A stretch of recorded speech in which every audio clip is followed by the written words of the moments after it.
ಹಾಂ, ನಾವು ಬಳೆವನ್ಗ ಗ್ರಾಮದವರು. ನಾವು ಹಸುದೇ ನಮ್ಮ ಜೀವನ. ನಿಮ್ಮ ಹೆಸರು? ನಮ್ಮ ಹೆಸರು ರಾಜಶೇಖರ್ ಅಂತ.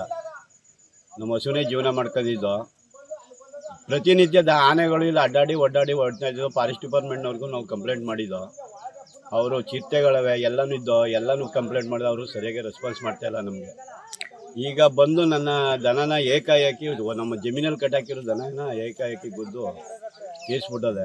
ನನಗೆ ಪ್ರತಿದಿನ ಅದು 7 ಲೀಟ್ರಿಂದ 8 ಲೀಟ್ರ್ ಹಾಲು ಕೊಡ್ತಿತ್ತು ಒಂದು ಟೈಮ್ಗೆ. ಈಗ ಅದು ಅದ್ರ ಬೆಲೆ 1 ಲಕ್ಷದ ಮೇಲೆ ಹೊರತು ಕಮ್ಮಿ ಇಲ್ಲ.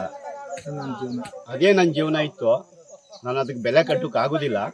ಆದರೂ ಅದೇ ನನ್ನ ಜೀವನ ಇತ್ತು. ಈಗ ನನಗೆ ದಯವಿಟ್ಟು ಇದು ಮಾಡಿಕೊಡಿ ಅಂತ ನಾವು ಅರಣ್ಯ ಇಲಾಖೆಯವ್ರಿಗೆ ಬೆಳಗ್ಗೆಯಿಂದವೇ ಅವರು ಸರಿಯಾದಂಥ ಇದು ನನಗೆ ರೆಸ್ಪಾನ್ಸ್ ಮಾಡ್ತಾ ಇಲ್ಲ.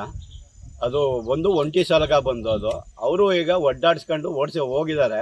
ಆದರೂ ಕೂಗಿದ್ರು ಅವರು ಸರಿಯಾಗಿ ನನಗೆ ರೆಸ್ಪಾನ್ಸ್ ಕೊಡಲಿಲ್ಲ. ದಯವಿಟ್ಟು ನನಗೆ ಅರಣ್ಯ ಇಲಾಖೆಯವ್ರು ಬಂದು ನನಗೆ ಅದೇನು ನನ್ನ ಜೀವನಕ್ಕೆ ಪರಿಹಾರ ಕೊಡಬೇಕು ಅಂತ ಕೇಳ್ಕೊತೀನಿ ನಾನು.